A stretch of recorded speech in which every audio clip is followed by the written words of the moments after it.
Vamos lá, meus irmãos, vamos lá. Começando mais um módulo, Metodologia Científica e Gestão Eclesiástica.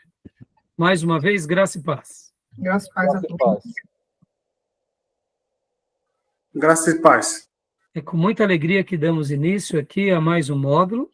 As nossas aulas estão sendo gravadas para que a gente possa estar utilizando depois, ruminando sobre esse material e abençoando outras vidas com todas as informações aqui, todos os materiais também, tá bom? Vamos lá, meus irmãos, hoje nós vamos começar essa cadeira nova, e essa cadeira nova ela vai ser subdividida em duas propostas. Metodologia científica, que seria como que se faz uma pesquisa científica, como que se faz um trabalho científico, usando todas as terminologias de todas as faculdades, e depois o restante da matéria eu estarei concentrando em gestão eclesiástica. Cada época, dependendo da turma, é concentrado um pouco mais de aulas sobre esses temas. Se a turma realmente precisa aprender mais sobre metodologia científica, os professores acabam abordando mais sobre o assunto. No nosso caso aqui, eu estarei dando algumas aulas sobre metodologia científica, estarei dando alguns trabalhos, e sabendo que alguns irmãos que já fizeram faculdade, como é o caso do Júnior e da Maís, que já tiveram isso na sua grade curricular da faculdade, vamos estar eliminando essa matéria. Então, os trabalhos vocês poderão fazer se vocês desejarem fazer. Aqueles que ainda não fizeram na faculdade essa matéria, aí sim vão ter que fazer uma prova e um trabalho, em especial um trabalho, tá bom? Mas como eu dizia, se tratando do nosso curso, um curso de seminário teológico para servir a igreja local, eu quero, de fato, estar concentrando no tema de gestão eclesiástica. Por quê? Porque a metodologia científica vai ser útil aqui para o seminário, os trabalhos que vocês farão a partir de hoje. Sabendo que muitos trabalhos eu até peço para que vocês façam à mão, por causa dessa experiência, de fato, de aprender mais, não desprezando as normas da EBNT ou essas normas mais catedráticas, mas é porque, de fato, hoje, com o advento da tecnologia, até as faculdades, colégios, escolas, elas têm tentado utilizar de meios antigos por causa da questão do plágio, por causa da questão da cópia. Então, isso tem sido um problema muito sério nas universidades. Mas sabendo que a metodologia científica é algo muito boa, porque ela padroniza uma pesquisa científica, e aqui já dando até um spoiler do assunto, irmãos, por que essa matéria é importante? Porque pensem em vocês da seguinte maneira: quando fôssemos estudar materiais catedráticos de uma universidade, se esses artigos científicos fossem diferentes de outra universidade, seria uma celeuma, uma bagunça. A padronização ela é importante porque você tem ali um critério de pesquisa, de método, de estrutura, até mesmo para se fazer livros mais voltados a essa área catedrática. Então, por isso que esse tema é importante, e por isso que vai ser muito importante aqui para o seminário, principalmente para os irmãos que forem dar continuação ao seu curso médio, forem começar o bacharel, porque no bacharel vocês terão que fazer o TCC, que é aquela monografia de trabalho de conclusão de curso, né? Então, e aqueles que pretendem continuar estudando, fazendo um mestrado e depois um doutorado, toda essa estrutura da metodologia científica, vocês vão ter que continuar aprimorando ali nesses trabalhos, porque tanto na dissertação de mestrado quanto na tese de doutorado, é muito utilizado toda a metodologia científica e toda a pesquisa científica, até para que você possa fazer um excelente TCC, uma excelente dissertação de mestrado e uma excelente tese de doutorado, tá bom? Mas, voltando, o pastor de vocês não vai pedir na escola bíblica dominical, ou no sermão de domingo, ou quando vocês forem pregar num culto de oração, que o seu slide, o seu estudo, o seu material esteja nas normas da ABNT. O que se espera de um pregador, de um professor ou de um ministro, é que ele seja cheio do Espírito Santo, ele possa passar algo realmente muito abençoado, é claro, fazendo tudo isso com muita devoção ao Senhor. Mas por essa razão a gente vai estar concentrando muito os nossos estudos em gestão eclesiástica. Talvez você me pergunte, mas professor, pastor Rai, eu não vou ser pastor, ou pelo menos eu não tenho vocação pastoral, eu sou um obreiro, mas não tem problema. Você conhecendo sobre gestão eclesiástica, você vai poder dar o apoio à sua igreja. Você vai poder ajudar o seu pastor nessas demandas que são mais administrativas, que são contábeis, que são áreas mais até mesmo legais. Então, é muito importante também saber sobre tudo isso para poder servir melhor na igreja local. Aqueles que realmente se tornarem pastor, essa matéria gestão eclesiástica ela vai ser muito importante, principalmente para você conhecer a estrutura de uma igreja, a estrutura de uma igreja local, porque nós que somos piedosos, crentes, devotados, a gente esquece que atrás de toda essa piedade tem uma estrutura, tem ali uma igreja que foi estabelecida, tem um estatuto, tem uma ata da organização da igreja, tem um estatuto que também vai dar as diretrizes da igreja, tem o departamento contábil, tem que ser feito, sim, as declarações de imposto de renda, tem que ser feito toda a documentação, precisa de contadores, ou seja, tem toda uma estrutura. Não é simplesmente abrir um trabalho e pronto. Né? Tem a parte também da compra de um terreno, a escritura, tem a abertura de contas da igreja no banco, em nome da igreja ou em nome dos líderes. Por isso que a gente vai falar sobre isso. A importância de se ter esse conhecimento. Porque mesmo que no dia a dia a gente vá cultuar e adorar a Deus, existe uma equipe ou várias equipes que cuidam da parte administrativa, da parte legal, da parte contábil, da tesouraria, das contas, né? E tudo isso gera recursos e precisa estar tudo isso legalizado. Então, é muito importante essa matéria, tá bom, meus irmãos? Diga, Júnior. É a pessoa jurídica. Né? Sim, a pessoa jurídica. Né?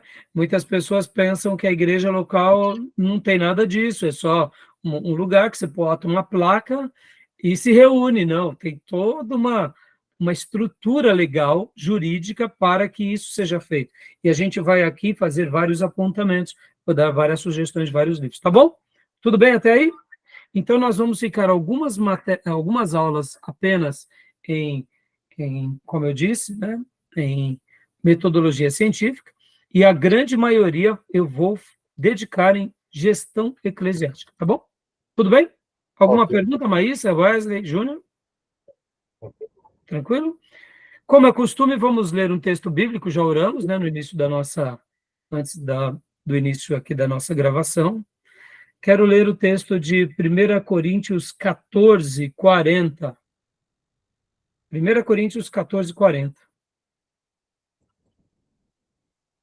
Quem achou, pode ler.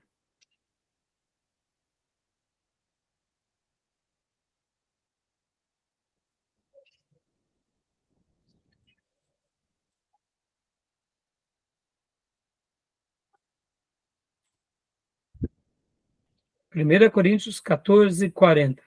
Posso ler? Por favor. Mas faça-se tudo decentemente e com ordem. Aleluia. Essa ideia da espontaneidade, da inspiração em Deus, tudo tem decência e ordem. Nada é algo assim, sem, sabe, simplesmente espirituosidade, sem estrutura, sem... É claro que Deus você não... a obra de Deus você não coloca numa caixinha, é óbvio. Mas o que eu quero dizer é que no reino de Deus, Deus deixou-nos tudo com ordem e com decência. Deixou-nos tudo com um padrão. E nesse padrão que fazemos o mínimo ou o máximo possível, aí vem o Senhor com a sua graça, com o seu poder e realiza os milagres. Mas tudo em Deus é com ordem e decência. Tá bom, meus irmãos? E trabalhar sobre essa dinâmica também Metodologia científica. É ordem e decência, é servir a Deus com excelência. Lembrando que o nosso curso médio aqui em teologia, ele é de nível bacharel.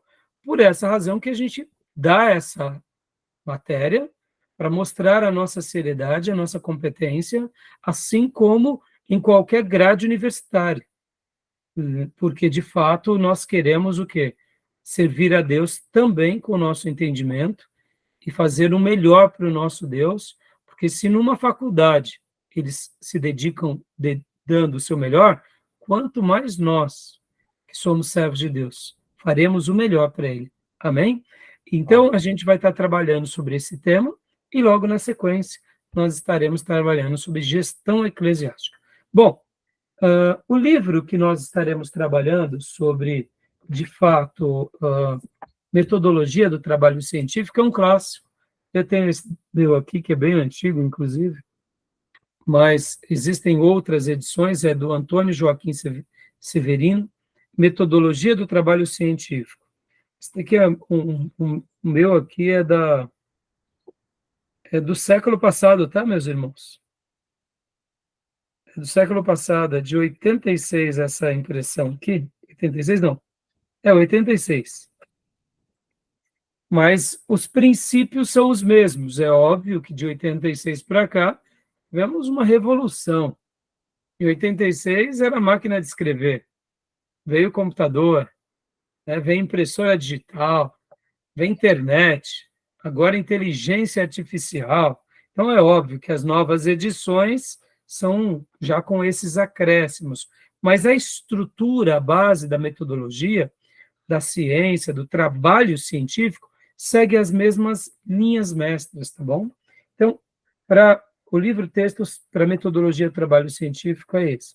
E para gestão eclesiástica, eu ainda estou pensando se eu estarei dando do Josué Campanhã, Luz, Plano e Ação, ou se eu vou utilizar um outro material como essa, Manual do Pastor e da Igreja, do Jaziel Guerreiro Martins. Porque eu utilizo esse livro também em eclesiologia. Então, eu vou estar pensando e eu passo para vocês. Nos meus dias de seminário, eu estudei com esse livro, da Imprensa Batista Regular, que é Administração da Igreja Autônoma. É um livro muito bom. Ele mostra sobre essa questão do planejamento, alvos, objetivos, administração, orçamento, administrar o templo, tomar decisões valiosas, resolver conflitos, liderar os outros, motivar pessoas, treinar líderes e administrar as instalações. Então, esse foi um material que eu utilizei nos dias de seminário, assim como também eu utilizei esse outro material, o Manual da Igreja e do Obreiro, que é do Ebenezer Soares Ferreira, que ele também fala sobre essa questão da igreja, de como termos uma visão mais voltada para essa estrutura da igreja. O pastor e a sua vida, o pastor e as suas finanças, o pastor e a denominação, o pastor e o conselho, a bênção, cerimônia de casamento, ética, fichário, clínica espiritual, pastor e os seus livros. Aqui ele vai dando várias ideias, né? A igreja e o culto, vai falando sobre a questão dos diáconos, sobre o evangelismo, como eu disse, a vida do pastor. Ele é dividido por várias partes, né? A primeira parte voltados mais para a igreja, a segunda parte voltado mais para as questões legais, a questão de cidadania, o nosso papel, e a terceira parte voltada mais para a vida do pastor. Então, assim, é um outro material muito bom também. Temos muitos materiais, irmãos. Eu separei aqui bastante materiais depois, vou estar passando para vocês, mas até mesmo nessa introdução bem básica. Deixa eu só falar uma coisa aqui para vocês. Existe um livro que é um clássico, que eu até mencionei dias atrás. A Arte da Guerra, de Sun Tzu, general chinês, que faz essa obra séculos antes de Cristo. Esse material ele esteve escondido entre os chineses durante séculos. Mais recentemente, depois, já da Reforma Protestante é que alguns povos tiveram acesso a esse material chinês, e aí eles viram como esses princípios, que são os princípios da arte da guerra, eram especiais. Sun Tzu, esse grande general, ao fazer essa obra-prima, no século IV a.C., ele pôde ajudar com que vários imperadores chineses continuassem a manter as suas dinastias ou aquele grande império. Como vocês bem sabem, aprendemos no módulo anterior, a palavra China significa o grande país. E por que eu estou falando sobre ele? Porque hoje vocês vão ver também a arte da guerra na administração, a arte da guerra na liderança, a arte na guerra nas finanças. Alguns pastores e professores fazendo apontamentos sobre esses princípios. Porque, irmãos, quando a gente fala de metodologia científica, um termo novo, então quer dizer que Platão, Sócrates e Aristóteles não faziam metodologia científica? Claro que faziam, do jeito deles. Agostinho de Hipona não fazia metodologia científica, não nos nossos termos, mas eles eram cientistas. Está entendendo? Aristóteles. Então, o que acontece?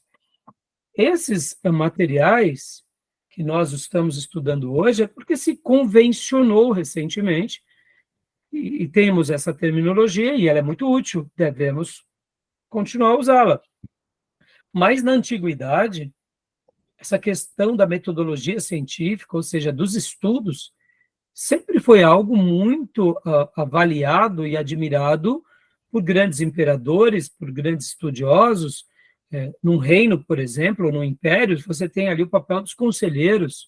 O que seriam os conselheiros, não sábios do império? Para quê? Para que as tomadas de decisões daquele rei ou imperador fossem as melhores. Então, meus irmãos, é por essa razão que eu peguei aqui, né, esse livro de Sun Tzu, inclusive no meu livro, O Triunfo de Judas, que eu publiquei em 2011, eu dedico um capítulo em especial a esse material, porque eu falo sobre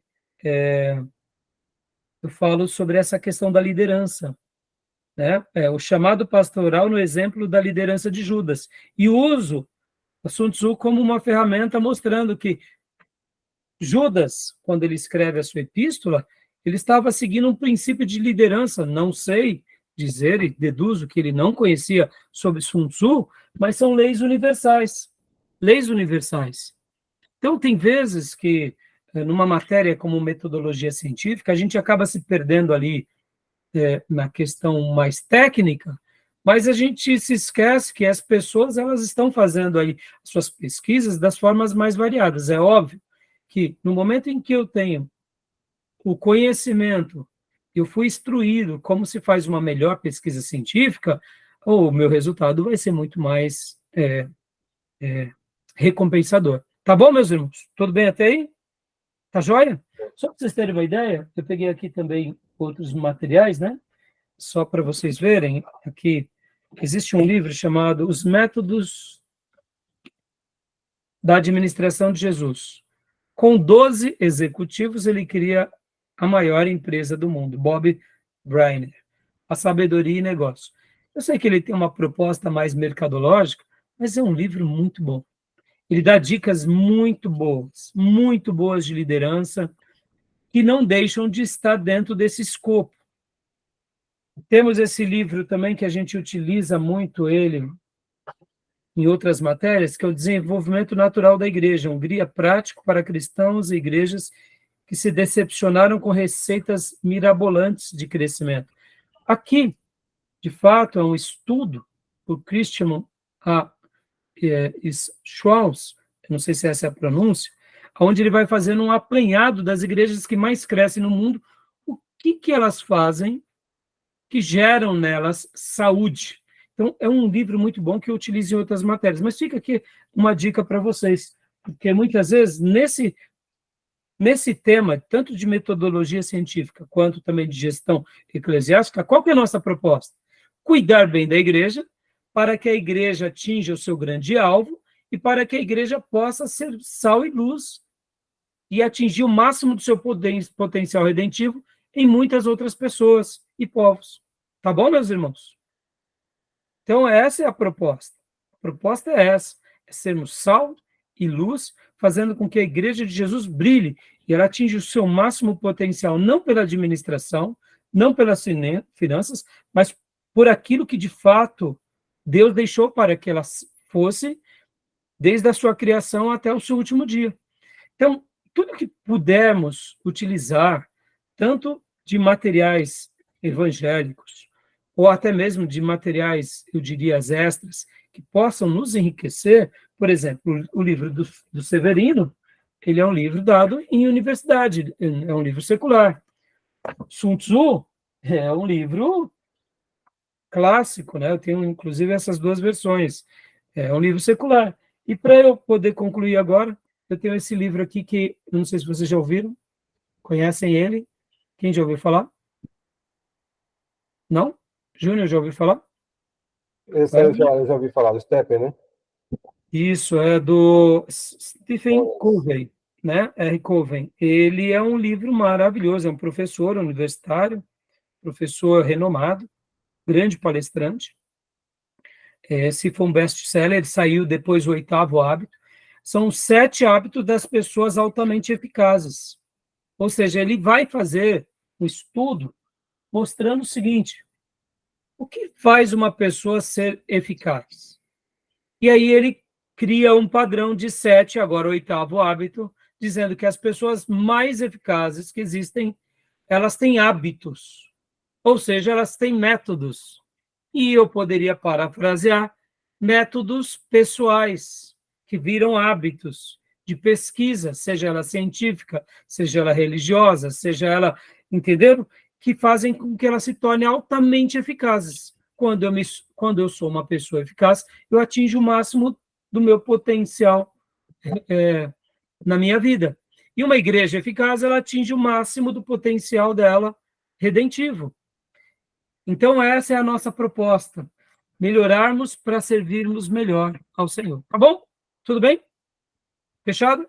Uhum. Então, agora deixa eu passar aqui rapidamente para vocês os 2 slides da matéria, né? Porque, como eu disse para vocês, nós teremos 2 programas de aula. Teremos o programa A Ementa de Metodologia Científica. Vou mostrar para vocês agora. Vou ampliar aqui e compartilhar. E teremos a ementa também de gestão eclesiástica. Tá bom? Vamos lá. Deixa eu compartilhar para os meus irmãos.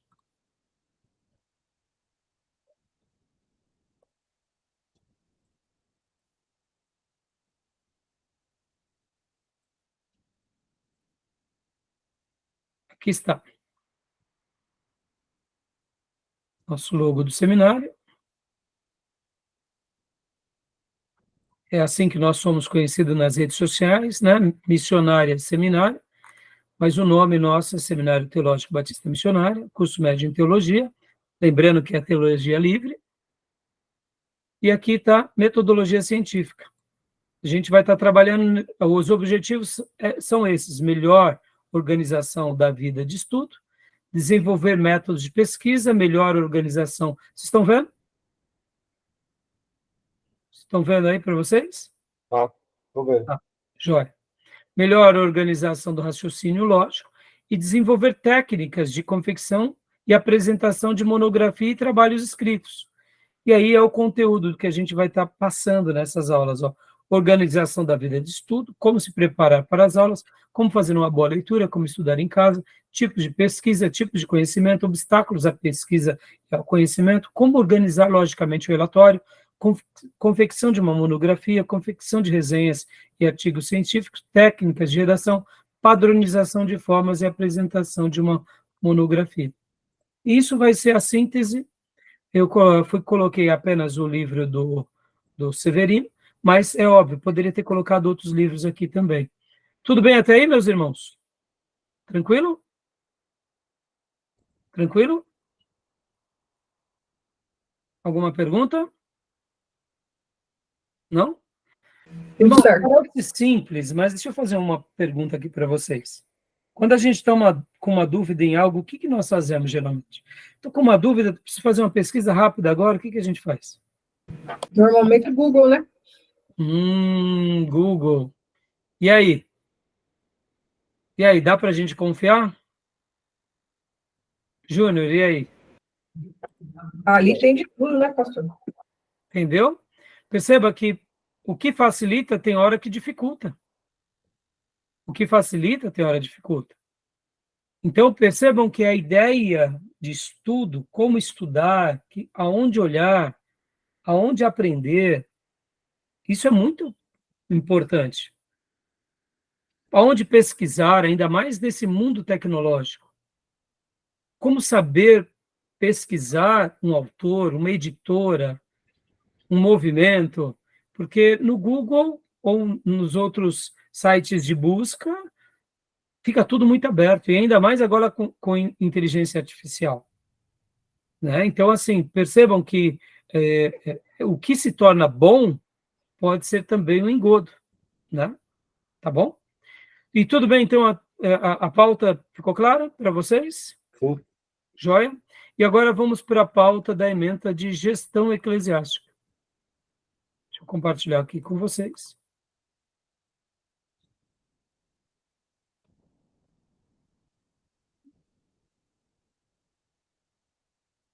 Gestão eclesiástica. Ou, que na realidade aqui está como administração eclesiástica. Deixa eu já substituir. Gestão ou administração, é que antigamente se chamava administração eclesiástica, né? Mas gestão eclesiástica. Esse material eu estarei utilizando um material bem amplo. Todo o material é o material que eu peguei no STBnet e com alguns professores, principalmente com o professor Meirelles. Ele realmente me ajudou muito no passado, dando material muito bom. Então, a gente vai estar utilizando, de fato, muitos materiais do professor Meirelles, tá bom? Marcelo Meirelles, um grande companheiro, pastor, assim, estudioso, catedrático, ele realmente tem muito a nos acrescentar, o pastor Marcelo Meirelles, tá bom? Juntamente com outros materiais que eu vou estar sempre dando as fontes. Podem ver, irmãos, esse hábito de eu falar dê as fontes, isso faz parte de metodologia científica. E é óbvio, faz parte principalmente de ética, né, irmãos? Então, o que nós estaremos fazendo aqui em gestão eclesiástica ou administração eclesiástica? Auxiliar os líderes a atuarem como gestores ou administradores eficazes na obra de Deus, motivar e planejar como ferramenta para o crescimento da igreja, ajudar na formação de líderes organizados e com foco, que atuarão como instrumentos para salvar vidas para o reino de Deus. Aonde? Na igreja local, né? E aqui temos uma programação. Eu vou estar dando uma pena com alguma mexida, né? Então, a gente vai falar um pouco sobre essa questão da matéria, definição, administração, competências, habilidades, papéis. A gente vai estar falando um pouquinho sobre várias escolas de administração, planejamento estratégico, a questão de estrutura de uma igreja, os tipos de governo de uma igreja, como se organiza uma igreja, o que é uma pedra fundamental, o que é uma ata, o que é um estatuto. Parece bobeira, mas isso tudo é muito importante. Até nisso que demonstramos zelo. Aqui a questão jurídica da igreja, a questão do novo Código Civil, as questões das mudanças, a questão da administração pastoral, o empreendedorismo, o tempo nosso, a gestão contábil, a gestão financeira, a questão do marketing, a questão da comunicação, trabalhos e ONGs. Hoje mesmo eu conversava com o Júnior, vocês sabem que ele é advogado, na nossa igreja nós temos um departamento social, que a gente tenta ali socorrer pessoas, eu estava conversando com ele sobre algumas questões de famílias, talvez ele possa nos ajudar. A questão de inovação e criatividade, agora a gente poderia colocar aqui também, dentro dessa questão dos marketings, pode ver que eu não coloquei, mas a gente colocou aqui a comunicação, mas eu vou ampliar e vou estar dando uma melhorada nesse material aqui, sobre essa questão tecnológica da internet, das redes sociais, de como utilizar também. Eu quero gastar um pouco de tempo aqui ensinando vocês nessas ferramentas básicas. Muitas vezes, irmãos, a gente não tem noção do que Deus vai fazer por meio de nós. Quem sabe Deus vai te usar de forma estratosférica aqui nas redes sociais. Então, eu quero poder dar algumas ferramentas básicas, até mesmo um pouco mais prática aos alunos, a vocês, sobre isso, né?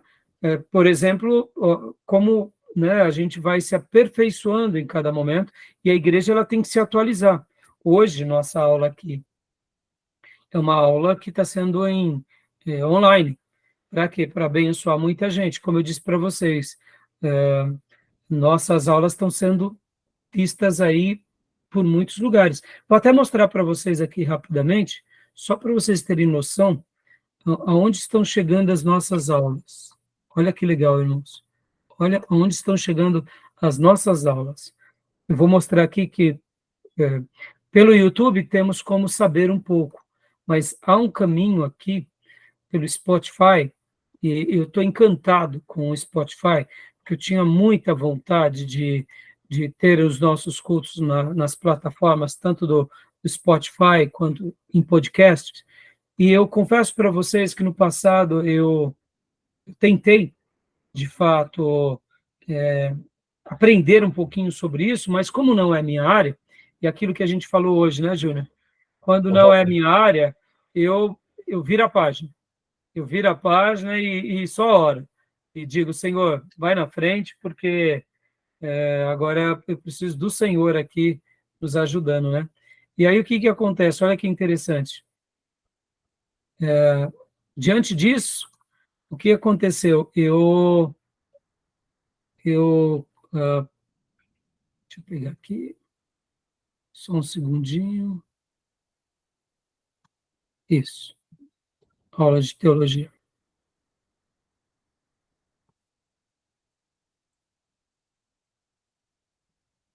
Estatística. Aqui. Deixa eu mostrar aqui para vocês. E eu tinha muita vontade, irmãos, de poder atuar, ver as nossas mensagens, porque hoje, quando você publica uma mensagem no YouTube ou nas páginas do Face, para que a pessoa assista aquela mensagem, ela tem que continuar com a página aberta ali do YouTube ou do Face. E os podcasts não. Podcast é literalmente áudios que os nossos smartphones, eles literalmente apagam e o áudio continua passando. Então, é maravilhosa essa ferramenta de podcast, porque você pode estar levando a informação, a pessoa vai ouvindo no carro, vai ouvindo na hora do treino. Eu tinha vontade, mas eu não tinha. Como vocês sabem, minha área principal não é essa tecnológica, a minha área principal é o pastorado e depois é o seminário, e é claro que a gente vai se aperfeiçoando. Então, eu quero até mesmo utilizar em uma das aulas e quero dar caminhos ensinando vocês como a gente sobe um vídeo no YouTube, como a gente abre um podcast, como a gente cria uma página de podcast, como que a gente faz com que o nosso podcast seja compartilhado em muitas plataformas, porque tudo isso eu aprendi com muitos outros irmãos, com alguns materiais que eu fui estudando, eu quero poder abençoar vocês. Como eu dizia, olha só que legal aqui, irmãos, ó, olha que interessante. Quando a gente pega aqui o nosso seminário, né? Deixa eu mudar aqui.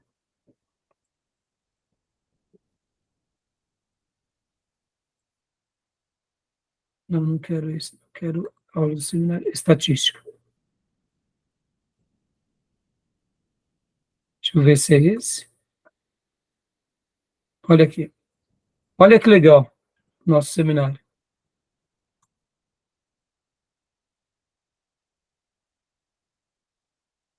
Quando eu falo para vocês, né, que as projeções são maiores do que a gente imagina, né?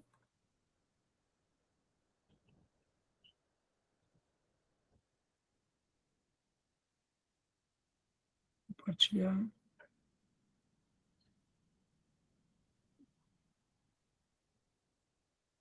Aqui. Estão vendo aí? Estatísticas? Apareceu para vocês? Não? Apareceu. Olha que legal. Nossas aulas do seminário. Aqui eu criei uma plataforma que fui disponibilizando nossas aulas, né? Então, aqui são vários módulos. Olha a quantidade de reproduções que têm sido feitas, né? Aqui nos últimos 30 dias. O público, olha que impressionante. No Brasil, a maioria das aulas são vistas, quase 60% aqui em São Paulo. 13% das nossas aulas estão lá no Ceará, minha terra natal. Paraná, também 7%. Goiás. Agora, olha que legal essa informação. Dentro aqui ainda, segundo maior país, irmãos, olha que legal, onde estão chegando nossas aulas. Japão. Em Tóquio, Osaka e Guna. Super legal, não? Então, pensem, né? O nosso seminário, ferramenta tecnológica. O que é isso? Se não gestão eclesiástica, né? Em quarto lugar, as nossas aulas estão chegando nos Estados Unidos. Virgínia, Massachusetts, Flórida, Pensilvânia, Nova York e Ohio. Olha que legal, né? Por que eu estou falando isso com vocês? Isso é fruto do quê? De gestão eclesiástica, esse movimento novo. Então, né, Júnior, amanhã Deus pode estar usando vocês de uma forma também para que uma aula, um treinamento, um curso, tudo isso eu quero estar passando aqui nesse curso.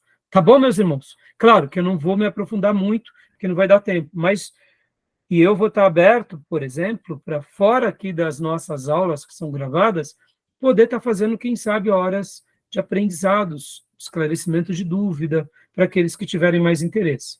Como o Júnior é um advogado, talvez não seja muito do seu interesse ou do seu expertise, né, Júnior? Porque, afinal de contas, você está dentro de outra área. A Maísa, como ela é profissional liberal e também trabalha dentro, se formou aí na área da assistência social, quem sabe pode ser até mais útil. Mas na igreja isso é muito útil. Podem ver, irmãos, eu fico impressionado com o material que existe. Como eu mencionei esses dias aqui, hoje, inclusive, né, Júnior, nós conversávamos sobre aquele podcast que foi passado na Inteligência Limitada, em que o Saião e o Franklin Ferreira estiveram lá. Um podcast maravilhoso. Muito Poder bom. ver ele no Spotify, isso é ótimo, porque quando você abre no Spotify, você vê a filmagem. Mas nas outras plataformas de podcast, da Apple, do Google, da Amazon, irmãos, o áudio é perfeito, ou seja, é uma ferramenta muito, mas muito boa. Que Deus possa nos usar grandemente. Tá bom? Então, sobre gestão eclesiástica, eu vou estar tratando desses temas. Alguma pergunta, alguma dúvida? Não? Não? Né? Eu acho que a gestão eclesiástica, ela está bem, como eu disse, só faltou eu fazer alguns acréscimos aqui, essa questão tecnológica, né? E aí, né? Aí sim, nessa matéria, a gente vai ter leitura obrigatória, trabalhos e a prova, tá bom? E aqui tem uma biografia um pouco mais amplo, né? Para que os irmãos possam estar pesquisando e aprender. Tá bom, meus irmãos? Ok. Ok? Então vamos lá para o nosso primeiro slide. Deixa eu ver aqui o horário.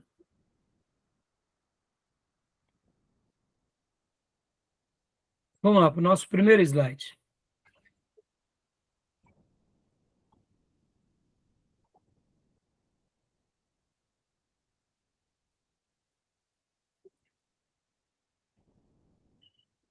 Tem musiquinha. Estão ouvindo a musiquinha, não? Não. Não? Então tá bom.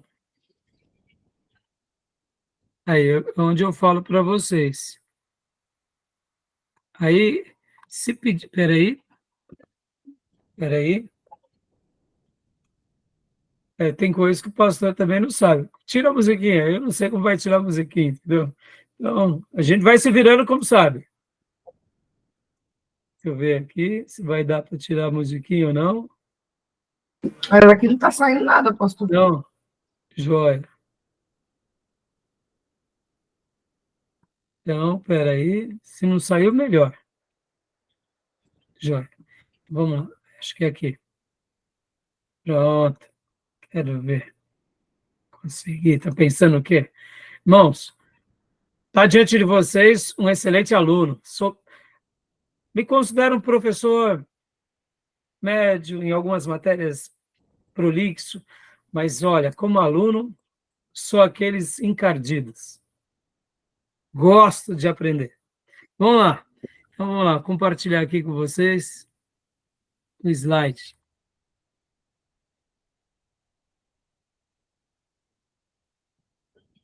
Definição de metodologia, tá bom?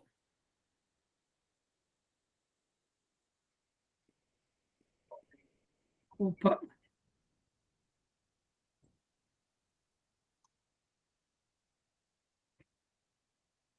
Aqui. Compartilhar, agora foi. Pode ler para nós, Maísa, por favor? A metodologia científica, o desafio da atualização. É uma matéria que está presente em todo o curso superior. Busca ensinar como confeccionar uma monografia, como fazer e organizar uma pesquisa, como planejar o tempo de estudo do aluno, como organizar um seminário e também as atividades em grupo. Enfim, ela busca capacitar o aluno a adquirir e transmitir o conhecimento, tanto de forma oral como escrita. Joia. Metodologia científica. O que é? Metodologia, palavra de origem grega. Métodos, mais logia, estudo. Métodos, meta, mais odus. Metodologia ao pé da letra é o estudo de um caminho para se atingir uma meta. Por essa razão que eu falei que os antigos, eles de fato, só um minuto, mas eles eram muito prolixos. Aliás, irmãos, sejamos honestos. Quando nós olhamos para a história e vemos assim pessoas realmente muito dedicadas, muito inteligentes, o que eles faziam se não ter um método de estudo? Era uma pesquisa, eles eram prolixos, eles eram dedicados. Então, hoje, nós temos aqui um mundo de informações, um mundo de tecnologia que nos facilita, em parte, mas se nós não tivermos instrumentalidade, discernimento, o nosso conhecimento pode ser também prejudicado, porque a gente acaba comendo de muitas fontes que não vale a pena. Acabamos aprendendo de pessoas, de livros, de materiais fracos, e isso acaba criando em nós uma expectativa de que aprendemos, mas de fato não aprendemos, né? Então, pode continuar, filha, por favor. Metodologia é uma forma ordenada e sistemática de proceder ao longo de um caminho para atingir um determinado alvo. A matéria metodologia científica deve estar presente em todo o curso superior. Ela busca desenvolver no acadêmico a capacidade de observar, selecionar e organizar cientificamente os fatos da realidade. A metodologia científica busca desenvolver no aluno a capacidade de observar, selecionar e organizar, buscando criar e estimular um espírito crítico, observador e organizador no aluno.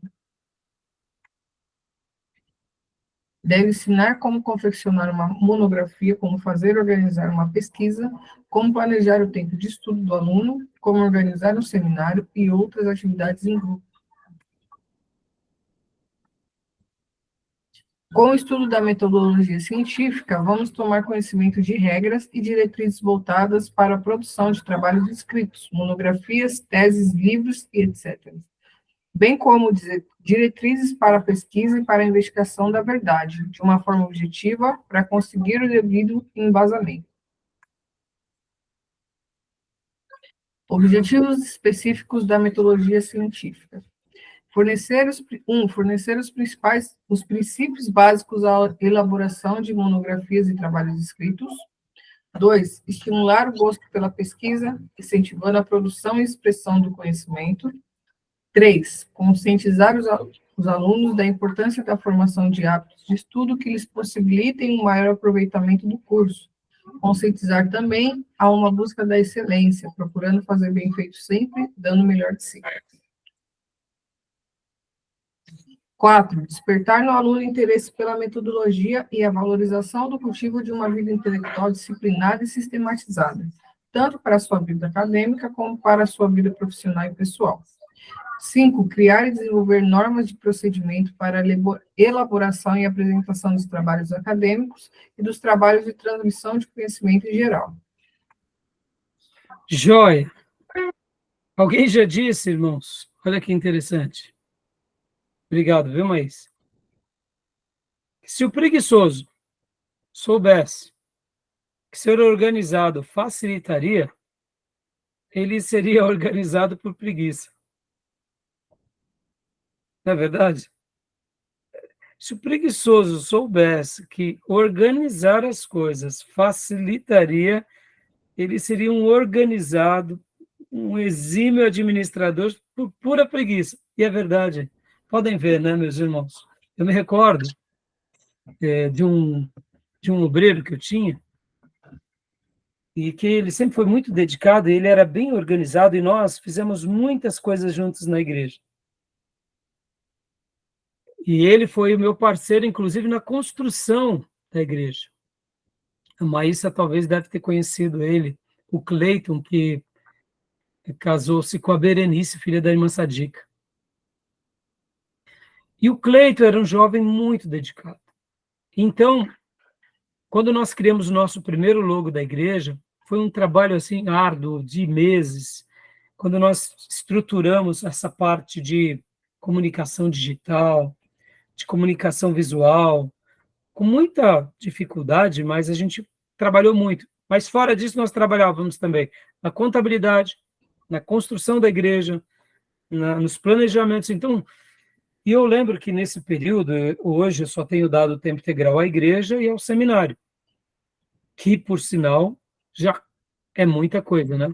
Porque quando a gente pensa tempo integral na igreja, a igreja, ela tem vários departamentos, né, irmãos? Então, o pastor integral, ele acaba, eu diria, dependendo da estrutura da igreja, ele acaba tendo voluntários e vão administrando, vão cuidando, e aí toda igreja você tem que, de fato, delegar. Mas, dependendo da estrutura da igreja, ou tamanho da igreja, o professor ou o pastor, ele acaba, no caso o pastor, ele acaba tendo um pouco mais de dificuldade. E, assim, principalmente quando se trata de construção, de gastos e tal, então foi um período muito difícil. E nesses dias eu trabalhava secularmente.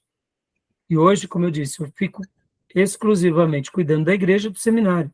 Mas fora desse momento de exposição de uma aula, tem a preparação da aula. Tem as minhas pesquisas. E na igreja a mesma coisa. Tem as pesquisas para um sermão, tem o momento de oração.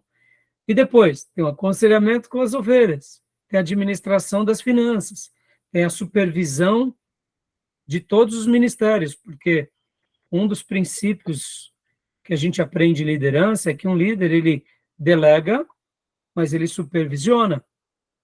Se ele só delega sem supervisionar, vira uma bagunça. Se ele vive supervisionando sem delegar, ele acaba fazendo. Então, ele delega, mas ele vive supervisionando. Então, em meio a tudo, né, o pastor ele tem que ser muito organizado. Eu lembro que nós lemos uma época um livro chamado Põe em Ordem o Seu Mundo Interior. E eu lembro que ele falava para mim, pastor Rai, acho que tem algumas áreas que o senhor precisa melhorar, porque eu tinha a minha bagunça organizada. Sabe quando você tem a sua bagunça organizada, que só você entende, mais ninguém? Tem um lado bom porque você sabe onde está, mas tem um lado ruim, porque você acaba não deixando nada tão organizado ao ponto de que outros possam continuar. E eu lembro que ao ler esse livro, Põe em Ordem o Seu Mundo Interior, ele até falava para mim, pastor, esse livro vai ser bom para o senhor. Eu li, eu falei, muito obrigado, Cleiton. Foi muito bom. Então, hoje, por exemplo, irmãos, eu tento sempre fazer menos para fazer melhor. Né? A bagunça organizada, eu tento pôr um fim. Eu falo, não tem bagunça. o que vai ter é só organização. E assim, modéstia à parte, eu tenho conseguido, nessas duas demandas, que é a igreja, que é minha prioridade, e depois o seminário, tenho conseguido ter êxito, né? Mas assim, me lembro disso, porque como eu sou uma pessoa que gosta da teoria, mas eu amo a prática, então quem ama muito a prática acaba o quê?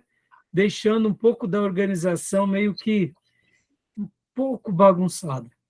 E então a gente vê que aprender um pouco sobre metodologia científica ou do trabalho científico é se estruturar para estudar melhor, para guardar, para armazenar as informações, para se ajeitar, para saber aonde pesquisar, quando pesquisar, em que tempo você vai gastar aquela pesquisa.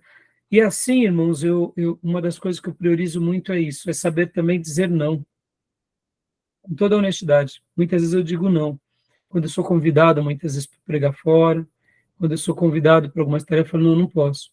Por quê? Porque se eu, de repente, não vou ter um tempo para me dedicar àquilo, por que eu irei fazê-lo? Eu não posso tirar aquilo que é a minha prioridade, que seria o meu pastorado local e as aulas no seminário, e simplesmente por uma questão de vaidade ir preenchendo a agenda. Porque, modéstia à parte, eu prego há 30 anos. Então, eu tenho um acervo de mensagens, mas eu aprendi, para a gente concluir essa primeira parte aqui da gravação, eu estava num congresso de pastores, uma reunião de pastores, e um pastor de Goiás, ele, em certa ocasião, ele disse que ele convidava um pastor presbiteriano para pregar na igreja dele, e aquele pastor nunca ia. E ele chamou de novo, é um dia muito aborrecido, ele falou, pastor, o senhor não vai vir? Chateado com o senhor, eu te convidei tantas vezes, o senhor não vem? Aí o pastor presbiteriano disse assim, ele falou, irmão, no momento que eu aceito o convite para pregar na sua igreja, eu tenho que ter um tempo muito grande para trabalhar em cima do quê? Da mensagem que eu irei pregar na sua igreja. Aí o pastor que estava convidando, o pastor Batista, falou, pastor, mas o senhor já prega há tanto tempo? Ele falou, eu sei. Mas a mensagem é algo muito sério. Aquilo que eu falei na minha comunidade ou nos outros lugares foi o que Deus tocou no meu espírito para eu falar para aquelas pessoas. Na sua igreja, eu preciso dedicar tempo, tempo de oração, tempo de consagração, tempo de busca a Deus e depois tempo de estudo. Quando Deus me sinalizar algo que é para eu falar, aí eu vou mergulhar em cima do texto, ou seja, eu preciso de horas. E aí sim, quando eu tiver tudo isso, aí eu vou lá e vou pregar a minha melhor mensagem. Aí o pastor Batista agradeceu aquele pastor presbiteriano e nos falou isso, numa reunião de pastores. E o que ele estava dizendo? Ele estava dizendo, irmãos, quantas vezes a gente sai aí ocupando agendas, por quê? Por vaidade, ou porque a gente quer um pouco mais de notoriedade, mas falta esse zelo. Pregar uma mensagem é algo muito sério. Dar uma aula de teologia é algo muito sério. Assim como uma mensagem é algo vivo, uma aula de teologia é algo vivo, porque é a igreja do Deus vivo. As dinâmicas são muito, muito diferentes. Nós não estamos aqui apenas num curso catedrático em que pegamos um livro secular e mergulhamos na intelectualidade. A proposta de um seminário teológico, principalmente como o nosso, de formar obreiros para a sua igreja local, para servir a igreja local com excelência. As demandas são espirituais.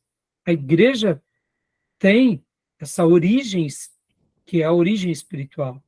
Nós, como alunos e professores, temos o que é essa perspectiva da espiritualidade. Então, se o nosso coração não está em paz, em consagração, a gente não está sendo sensível às vozes do Senhor, a gente só está passando mais uma aula catedrática, né? E como disse muito bem, sabiamente, Leonardo Lenville, um sermão muito bem estruturado, com todas as suas estruturas, com todas as suas falas, divisões, mesmo que ele esteja sendo excelente na sua estrutura da homilética, se ele não tiver o poder de Deus, ele é como se nós estivéssemos comendo não uma comida sagrada, mas uma colher repleta de areia. Ele disse isso naquele livro, Porque Tarda o Verdadeiro Avivamento. Palavras mais ou menos como essa. Ou seja, o que acontece numa igreja, né, mesmo que seja uma coisa administrativa, é sagrado, que é o dinheiro sagrado. Mesmo que seja algo jurídico, é sagrado, porque é de Jesus, não é do pastor. É de Jesus, não é daquela denominação. E também, num momento como esse, é sagrado, porque a gente está aqui utilizando todas essas ferramentas, que são bênçãos para a nossa vida, para consagrar a Deus no nosso serviço. Né? Então, assim, fica aqui esse primeiro bloco, e a gente vai para o segundo slide, mas alguma dúvida? Não? Não? Tranquilo? Tranquilo. Quando o autor ele fala sobre monografia, etc. e tal, trabalho científico, é porque, geralmente, num curso universitário, se faz a monografia, que é o TCC. Né? A pessoa escreve o seu trabalho de conclusão de curso. Né? No entanto, no nosso caso, digita, né, hoje. Mas, assim, pode ver que muitos trabalhos que vocês fizeram, vocês precisaram de usar ferramentas de metodologia. Né? E é notadamente compreensível, quem ainda não fez metodologia, entrega um trabalho, eu diria, com os critérios científicos mais aquém. Aqueles que já passaram pela experiência de uma faculdade ou dessa matéria, depois que entregam um trabalho, eles já entregam com toda a sua estrutura técnica, né? Então, é muito bom. Tá joia, meus irmãos? Alguma pergunta, alguma dúvida?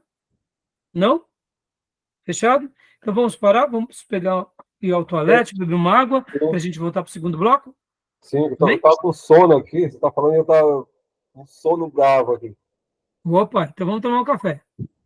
Um café. Então, vou parar a gravação. Ok.